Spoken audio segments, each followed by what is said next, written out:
vamos ler o texto da Palavra de Deus. Abra a Palavra de Deus em Filipenses, capítulo de número 4.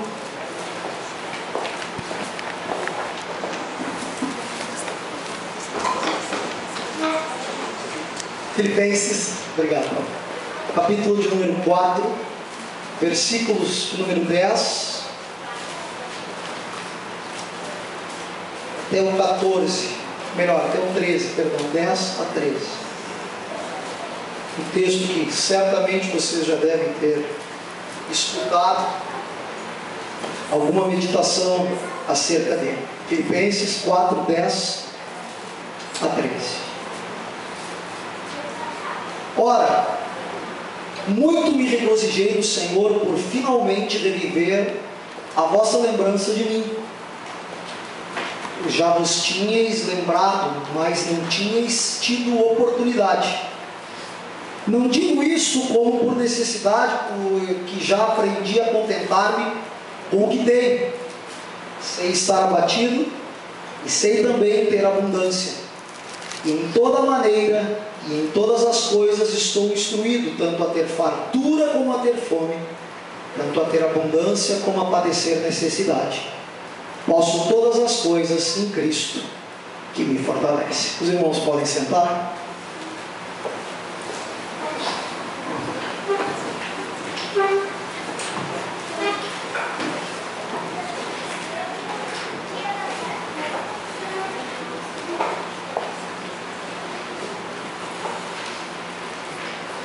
Meus amados irmãos, essa noite eu gostaria de compartilhar algumas coisas acerca desse texto com a amada igreja.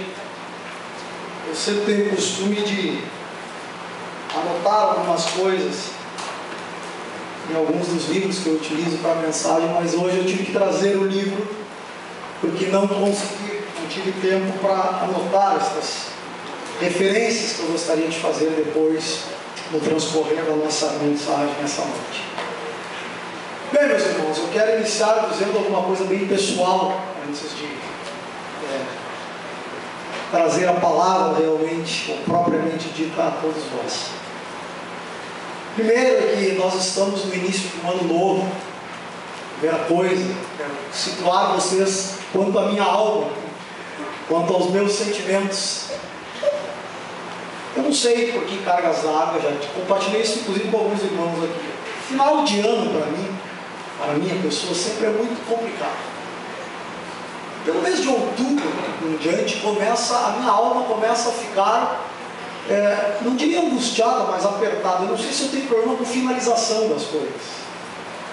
Talvez seja isso, talvez algum tipo de pressão maior que é comum no final de ano, para alguns pelo menos.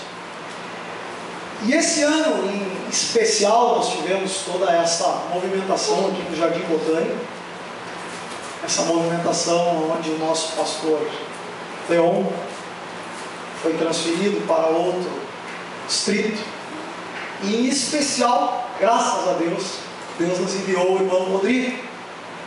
Isso foi um momento de extrema tensão para todos nós, porque nós vínhamos já desenvolvendo um trabalho e orávamos a Deus e gostaríamos que Deus nos enviasse um pastor que sairia dentre os obreiros que aqui estavam, ou que Deus, na sua soberania, enviasse alguém para cá, e graças ao bom Deus, não foi faraó nenhum, foi Deus que enviou o irmão Rodrigo para cá. Eu tenho total certeza disso. Deus controla todas as coisas. Deus não está brincando conosco. Deus não brinca. Ele tem seus meios, ele usa um, ele usa outro, e isso eu digo sem nenhuma intenção de retaliação. Quem está entendendo, que entende. É dito porque confio realmente na mão do Senhor em tudo. Aleluia. Mas essas mudanças, elas provocaram alguns problemas. A gente teve que orar mais do que já orávamos, e pressões na nossa alma. E eu esse ano, irmãos, completei 45 anos. Obrigado, meu irmão. Já é uma idadezinha que a gente não é mais gurizinho, né? Já tem uma idadezinha pesando sobre os ombros. Eu estava vendo a idade dos obreiros aqui, eu sou o mais idoso dos obreiros. É verdade.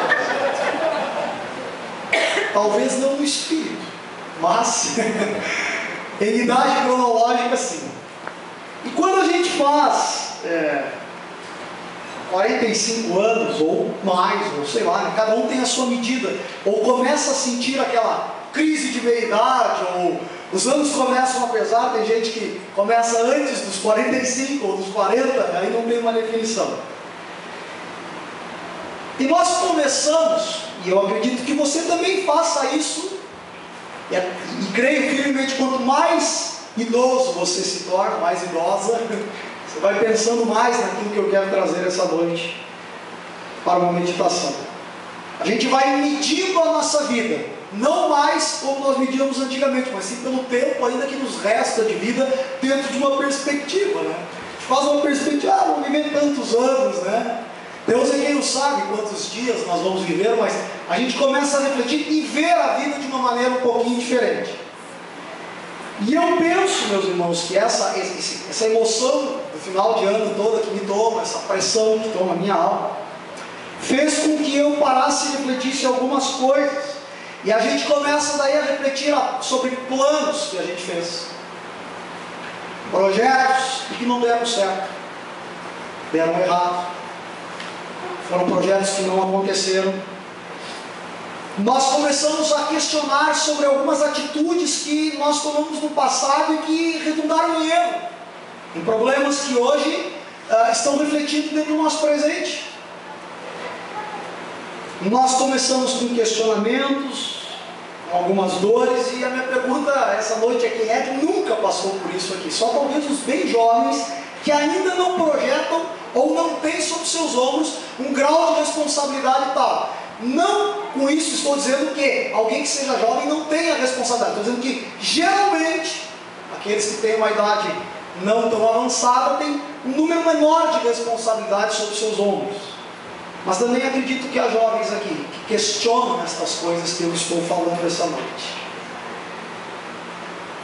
E eu comecei, meus irmãos, confesso, a entrar nesta crise, vamos assim dizer, de meia-idade, questionando coisas, pensando coisas.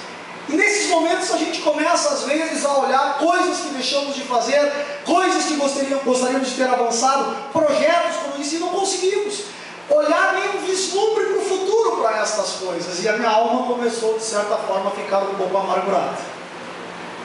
Tiveram alguns momentos que as lágrimas vieram aos meus olhos. Nem a Raquel, nem o João sabem, estava eu sozinho no meu canto, pensando na minha vida, pensando tudo aquilo que Deus fez, tudo aquilo que Ele faz, e tudo aquilo que eu deixei de fazer, e tudo aquilo que eu fiz. E no meio dessa crise, ou no meio desses problemas todos, Deus começou a colocar algumas coisas no meu coração, e uma das coisas foi esse texto de Filipenses, que hoje à noite nós iremos tratar, e que nós vamos também ver como ele talvez se aplique na vida de quase todos nós, ou por que não dizer, ele se aplica na vida de quase todos nós, ou de todos nós. E volto a perguntar: quem nunca passou por alguma crise? Quem nunca pensou, olha, esse passo que eu dei errado? Quem nunca começou a ver a vida de uma maneira mais cinza? Quem nunca também começou a pensar: poxa, se eu não tivesse feito isso ou aquilo? E às vezes canaliza isso de uma maneira errada e começa até a se amargurar com o próprio Senhor e começa a questionar uma série de coisas. Nós aqui temos uma igreja reformada, nós temos aquela coisa do só lhe deu glória, né? Aquela coisa de Deus controla tudo. Mas eu tenho certeza, se cada um pudesse abrir o seu coração, puxar para fora, traria sim alguma frustração, até mesmo muitas vezes com o Senhor. Não estou dizendo com isso que você está certo em ter essa frustração com o Senhor, não é isso, mas ela vem, ela está presente, às vezes latente, como uma ferida que não acaba. Nesta epístola e nesses versículos que nós lemos, nós vamos ver um pouquinho disso. Esta carta, meus irmãos, ela foi escrita por Paulo à igreja de Filipos, enquanto ele estava preso em Roma por volta de 60, 63 a.C., depois de Cristo, foi que ele escreveu essa carta. E ele estava aguardando um julgamento, porque estava numa prisão domiciliar. A maioria de vocês já sabe isso, nós já tratamos isso quando nós vimos Atos dos Apóstolos. E Paulo, ele vai se referir a alguns problemas que a igreja de Filipos está enfrentando. Ele vai falar também de alguns problemas pessoais que ele mesmo estava enfrentando na prisão. E vai falar também acerca dos desdobramentos que estão ocorrendo por causa desta prisão. Vai abrir o seu coração em relação aos sentimentos que ele tem quanto à sua situação e a estas coisas que o preocupavam em relação à igreja de Filipos. Por exemplo, uma das coisas que estava preocupando Paulo é que alguns cristãos, ou alguns falsos cristãos, ele vai chamar eles de inimigos da cruz de Cristo, que eram judaizantes, eram pessoas que perturbavam a igreja de Filipos, e estavam disseminando a seguinte ideia: Paulo está preso, não porque está sendo perseguido por amor ao Evangelho, mas é porque há algo errado nele. Ou ele está em pecado, eles afirmavam, ou ele errou alguma coisa, a sua mensagem não está correta, e mais, questionavam inclusive o seu apostolado. Não deve ser apóstolo, ele se autodenomina apóstolo. Algo há errado com este homem. Sua mensagem é fraudulenta, sua mensagem está completamente enganada. E isso incomodava Paulo, e Paulo vai escrever aos Filipenses dizendo: olha, eu me alegro de certa forma, fico incomodado com isso, de certa forma eu me alegro porque o Evangelho está sendo pregado, de alguma maneira, quer seja por esse motivo ou por outros motivos errados, o Evangelho está sendo anunciado. Mas isso incomodava ele, era uma das suas incomodações. Paulo também se preocupava de certa forma com o tipo de julgamento que ele teria futuro. Não que fosse uma preocupação neurotizante, mas havia nele, a carta deixa transparecer que ele não sabia o que faria com ele. Ele estava tranquilo como servo de Deus, mas como homem tinha essas inquietações. Também ele cita um problema que estava acontecendo na igreja, entre duas irmãs. Duas irmãs estavam brigando por alguma questão. E ele vai pedir a alguém, a língua grega está lá, Cisico. Não se sabe se esse era o nome próprio da pessoa, e ele vai usar o trocadilho, porque Cisico significa meu fiel companheiro de jugo. Não se sabe se ele estava apenas usando a palavra Cisico, que podia ser usada para nome próprio, ou se ele estava pegando o nome da pessoa e dizendo: olha, tu tens essa característica, o teu nome evoca isso, apazigue essas duas mulheres, Evódia e Síntica. Ele chega a dizer: pensem concordemente no Senhor. Alguém pode perguntar: mas escuta, qual é o problema de duas pessoas dentro da igreja estar pensando diferente? Afinal de contas, nós não temos diferenças no nosso pensar. Esta coisa estava se avolumando e perturbando a unidade da igreja. Quase uma briga entre duas pessoas dentro da igreja. Ele vai então fazer um apelo à humildade, à unidade, à firmeza doutrinária contra esses falsos irmãos, inimigos da cruz. Na verdade, esses homens também, tem mais um ponto muito importante: eles estavam tentando minar a justificação pela fé. Eles não estavam preocupados em expor a verdade, o Evangelho, que é a seguinte: ninguém pode ser justificado por obras. Então há uma preocupação de Paulo quanto a eles, porque eles poderiam estar pervertendo aquilo que é o pino da mensagem evangélica, aquilo que é o centro da mensagem evangélica, de que nenhum homem e toda a raça humana é pecadora pode ser justificado por suas obras, somente pela fé, por meio da fé em Cristo Jesus. Então Paulo está preocupado com essas coisas. E aí, quando nós olhamos para isso, um homem que está preso, aguardando julgamento, com esses problemas, nós dizemos: a tônica dele está meio amarga, está minando. A pergunta aqui que eu faço, e outra também, eu fiz uma já no início, é: Paulo podia estar feliz com isso? Claro que ele não estava feliz com essas situações, mas o seu estado era de tranquilidade, de felicidade, mesmo sabendo todas essas coisas. A resposta é um retumbante sim. Mesmo estando preso, alguém difamando a sua mensagem, problemas na igreja de Filipos, Paulo, ele vai, embora externar a sua tristeza um pouquinho, ele vai, embora externando, sua tristeza de maneira ele externa ela um pouco na carta, ele vai externar a sua alegria de estar servindo a Deus. E mais, ele vai dar uma ênfase nesta carta em relação à alegria. Esta carta é chamada de carta da alegria. É a carta onde a alegria explode, irmãos. Tanto que as palavras gregas que ali estão aparecem 14 vezes em toda a epístola. Que palavras são essas? A palavra grega chaio, ou caio, que significa regozijar-se, ter alegria. Outra palavra que nós vamos ver, a própria palavra chara, ou cara, que vai ser o sinônimo do que é realmente alegria, do que estar alegre. E ele vai usar inclusive um outro vocábulo, que tem a ver com alegrar-se com, ou seja, a carta toda está recheada do sentimento que está no coração do apóstolo Paulo, que é este: eu quero me alegrar no Senhor, e me alegro nele durante toda a minha vida. Esta é uma das características que estavam presentes na vida do apóstolo, mesmo estando em prisão. Só para que os irmãos entendam, tem alguns textos que esses três vocábulos vão estar presentes. Vamos lá, você não precisa ler comigo. Filipenses 1, 4, 5. Fazendo sempre com alegria oração por vós em todas as minhas súplicas. Aqui é a palavra cara, ou chara. Fazendo sempre com alegria oração por vós em todas as minhas súplicas, pela vossa cooperação no Evangelho desde o primeiro dia até agora.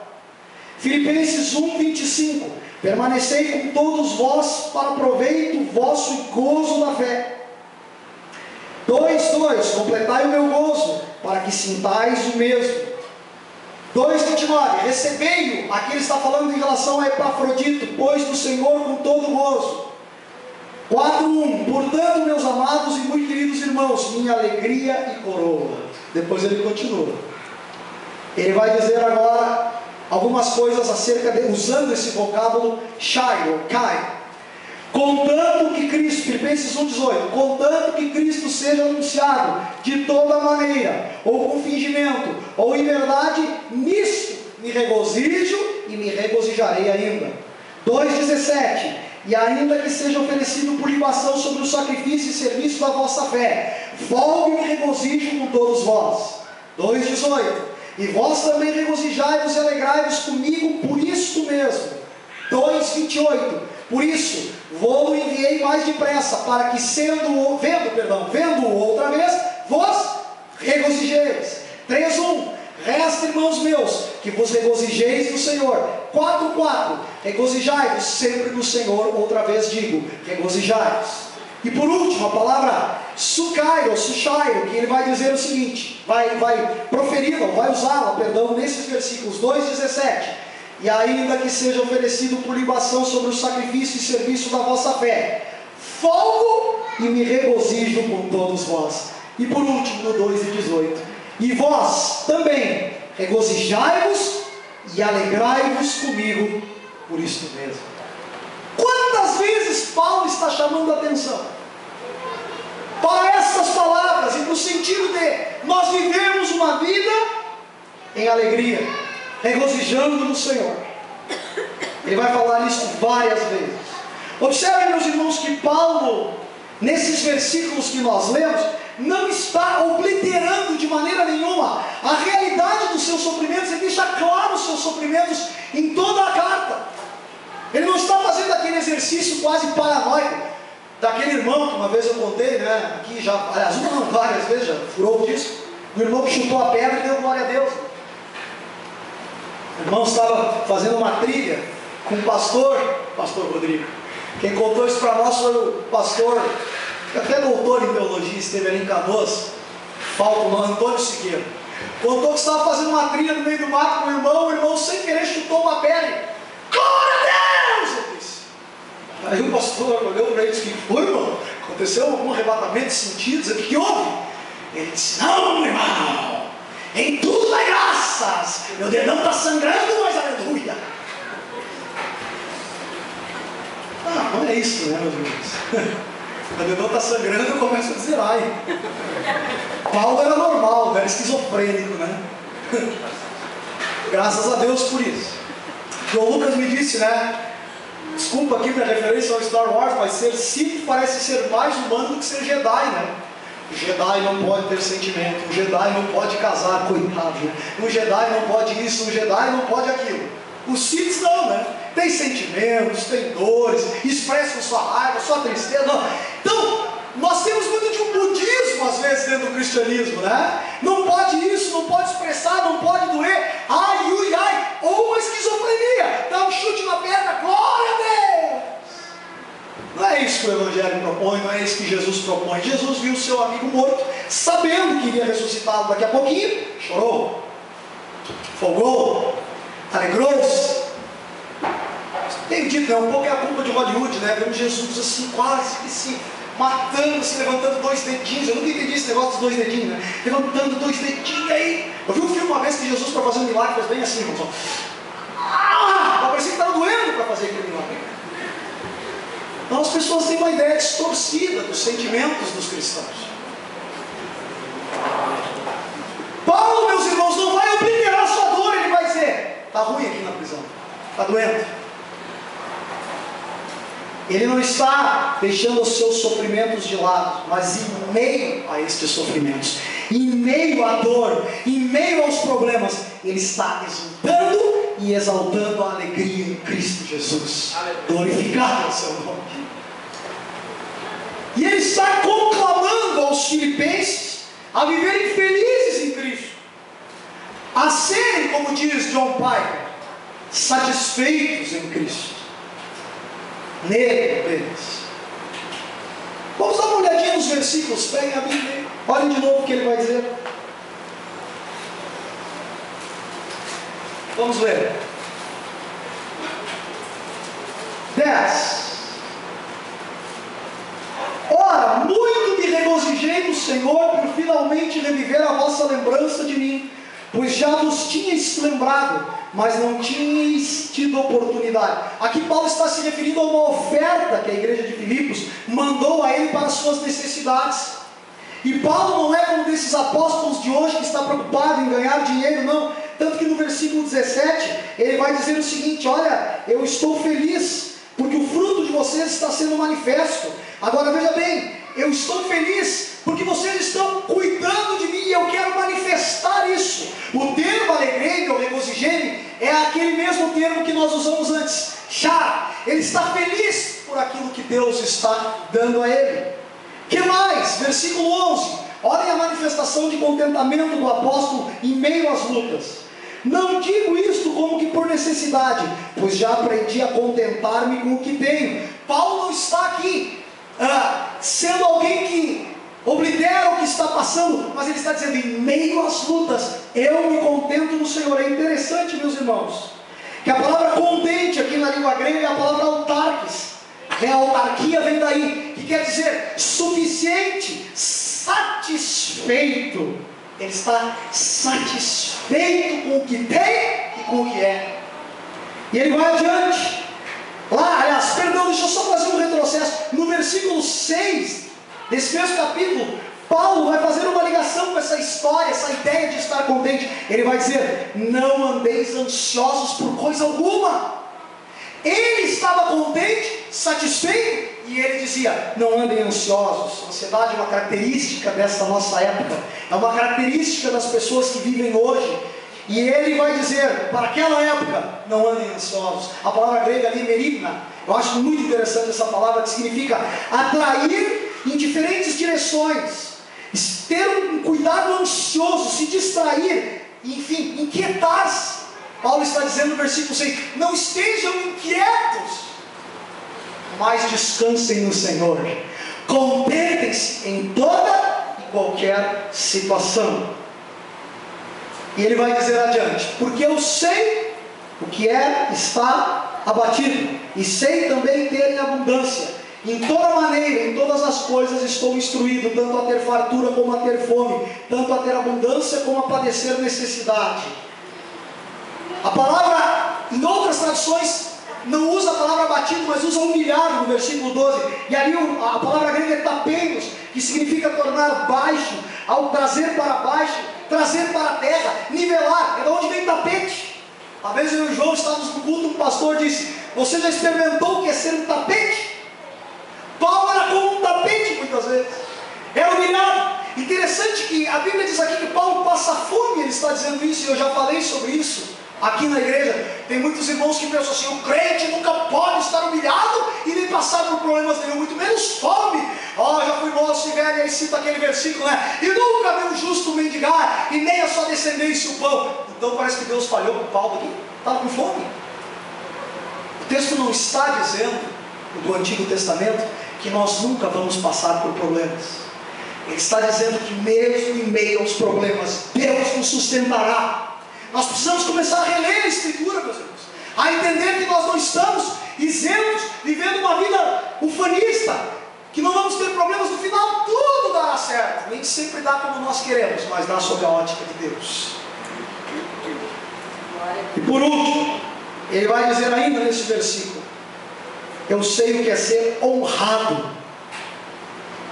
Aqui a palavra grega é perisseu, que significa eu sei o que é ter uma medida excelente, eu sei o que é ter algo excedente, eu tenho um certo número ou medida que é excedente, que me resta, eu estou satisfeito em Cristo.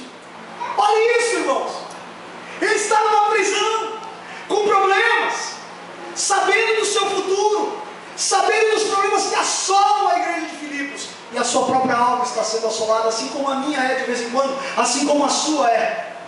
Mas ele diz: eu sei que quando eu estou numa ruim, o Senhor está comigo. Quando eu estou numa melhor, o Senhor está comigo. Quando eu estou numa ruim, Deus continua comigo. Quando eu estou começando a ficar numa boa, Deus está comigo, de qualquer maneira. E ele encerra, pelo menos essa perícope que nós estamos lendo, com um dos versículos, como dizia o nosso pastor Leon, mais mal interpretados da Bíblia. Tudo posso naquele que me fortalece, porque a gente já ouviu de irmãos dizendo coisas erradas sobre esse versículo, não está no gibi.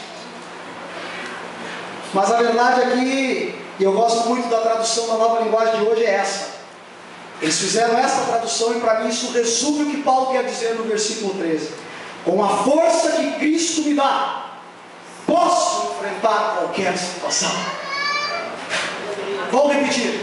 Com a força que Cristo me dá, posso enfrentar qualquer situação. Esta é a ideia deste versículo. Paulo está dizendo: todas essas coisas me sobrevêm, mas eu posso em Cristo todas as coisas, porque Ele me fortalece em meio aos problemas, em meio às tribulações.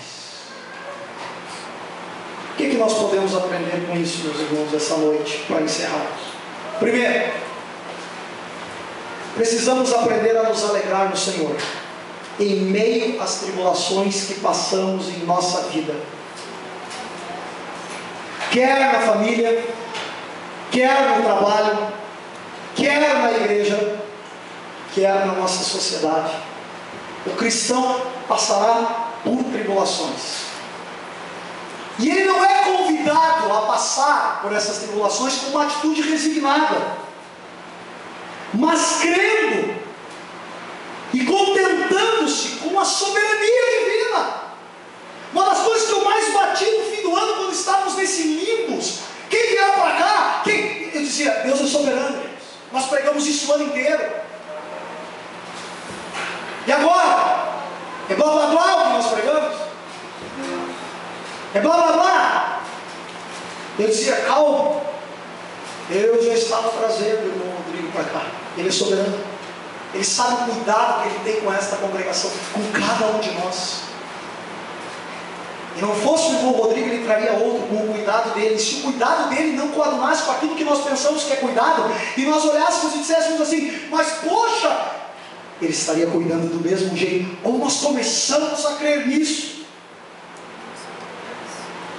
ou o nosso discurso, ele está com um problema. E eu entendo esse problema, eu não estou dizendo que ele não é real, entendo.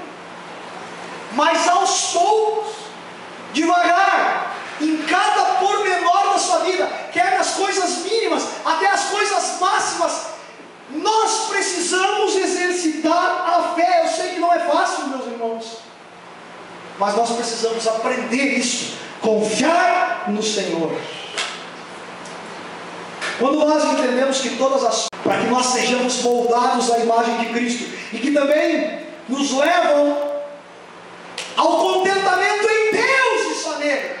Quando nós começamos a entender isso, meus irmãos, quando nós começamos a viver, todas as coisas da nossa vida, como diz Paul Washer, passam a ser ressignificadas. E mais, nós vamos entender que as coisas pequenas, grandes, médias que nos acontecem, todas elas, por mais insignificantes que possam parecer, e aqui, irmãos, não entendo que eu estou sendo determinista. Acabei de dizer que quando chutar uma pedra, eu não vou dizer que foi Deus que botou a pedra ali, não é isso. Mas eu estou dizendo que mesmo quando eu chutar uma pedra, alguma coisa lá, Deus está no controle de tudo. Ele está no controle de cada coisa que nós vivemos e vivenciamos. Quando nós começamos a absorver isso na nossa vida, o descontentamento e a murmuração vão embora. Quando a gente vai percebendo isso, e isso é um exercício diário, irmãos. Não pensem que isso vai fazer assim, ó. Nós pentecostais gostamos das coisas imediatas, não mediatas, não é por meio, né? É imediato. Veio, aleluia, o som veio e pegou. Não. É um exercício diário. É a cada tropeção, a cada passo, a cada leitura bíblica, a cada oração, a cada dia, no meio de pessoas que não gostam de nós, em cada momento, Deus trabalhando em nós, para que nós confiemos nele, todos os dias. Eu sei o quão difícil isso é para mim, eu não sei quanto é para você. Eu sei quanto é para mim. E eu sei o quanto eu tenho clamado a Deus, e eu rogo essa noite que a igreja do Jardim Botânico amadureça mais nesta confiança, mais nesta comunhão com aquele que vive e reina. Então a primeira coisa que nós temos que aprender, que quando nós nos alegramos no Senhor em meio à tribulação, o descontentamento, a murmuração vão deixando de fazer parte das nossas vidas. Mesmo em meio a lutas e pressões, nós conseguimos olhar a coisa de outra forma. Olhem Paulo no naufrágio, todo mundo apavorado, e calma, Deus está no controle. O navio se espedaçando, Deus está no controle. A coisa se desfazendo, Deus está no controle. E não teve aquela atitude, como eu disse, né? O fanistinha, não, mas eu vou cruzar meus braços, tudo dará certo lá no final. Não, botou a mão nas coisas que tinha para fazer na ilha, começou a juntar graveto, e daqui a pouco o víbora bate na mão dele, e ele já vai, e não acontece nada, ele vai, ora por alguém que está enfermo. O crente, ele vai indo, caminhando com Cristo. 2, segunda coisa. Da mesma forma como nós nos alegramos em meio às tribulações, nós precisamos nos alegrar em meio às bênçãos. Alguém vai dizer, mas isso aí não é meio automático, irmão? Não. Me lembro do discurso da Fran, aqui, no final de ano. Nós às vezes somos, meus irmãos, mal agradecidos. Deus nos dá coisas maravilhosas. O cuidar, o respirar. Sem Ele não poderíamos nem respirar. Uma família, um emprego, nos dá carinho, nos dá uma família na fé. E muitas vezes nós não agradecemos a Ele por isso. Não nos alegramos no Senhor pelo que Ele nos dá. E mais, não nos alegramos às vezes naquilo que Ele é. Por isso que eu tenho dito, uma das doutrinas e dos ensinamentos que mais tem que ser evocados na igreja do Senhor hoje, é que nós comecemos a ver a Deus por quem Ele é. Há artigos nos catecismos, nas confissões, falando do Deus Criador, e falando também de quem é o Pai, o Filho e o Espírito Santo, Trindade Divina. Será que nós nos alegramos pelo simples fato dele ser o nosso Deus? Ou só quando as coisas vão bem? Será que nos alegramos pelas pequenas dádivas?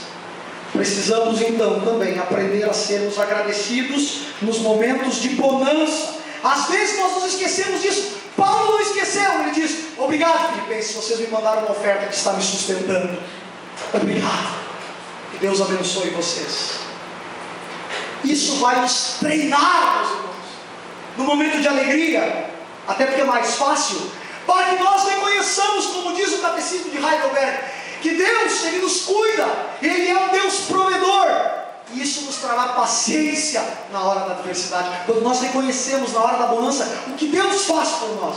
Agora, se as coisas vêm para nós, nós vamos deixando assim, quando vier a tribulação, pior será. Qual foi a última vez que você agradeceu a Deus?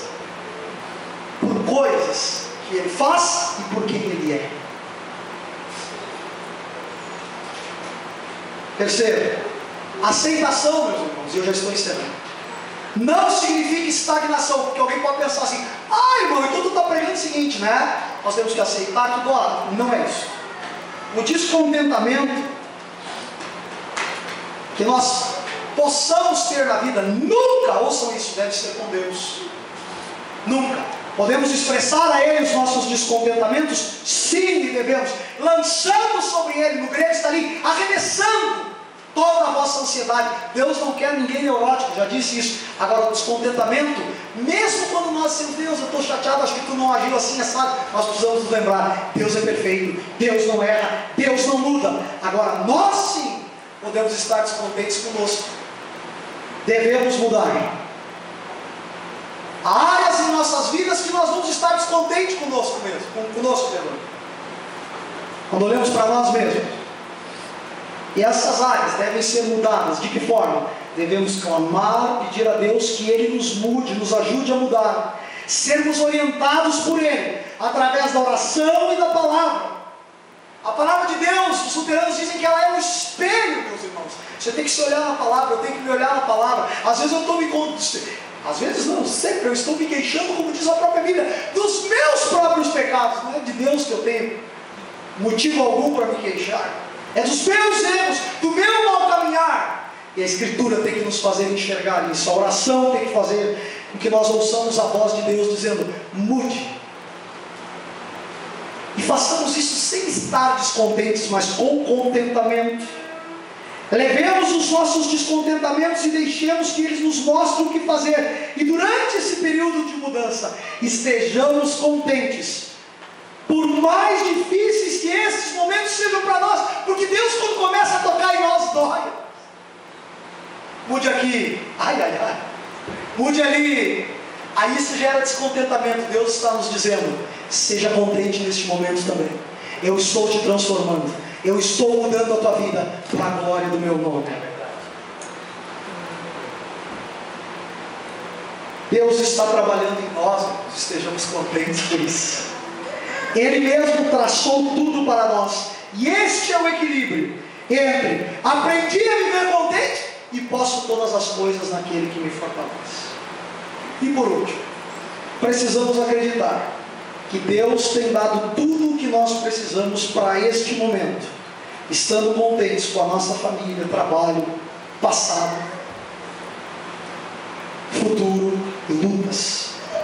São dádivas de Deus, para que possamos hoje, e não quando as coisas melhorarem, louvarmos e bendizermos o seu santo nome, como fez Paulo quando ele instruiu a igreja de Filipos. Essa crise de meia-idade é uma crise real. Eu inventei algumas coisas que estão dentro do meu coração.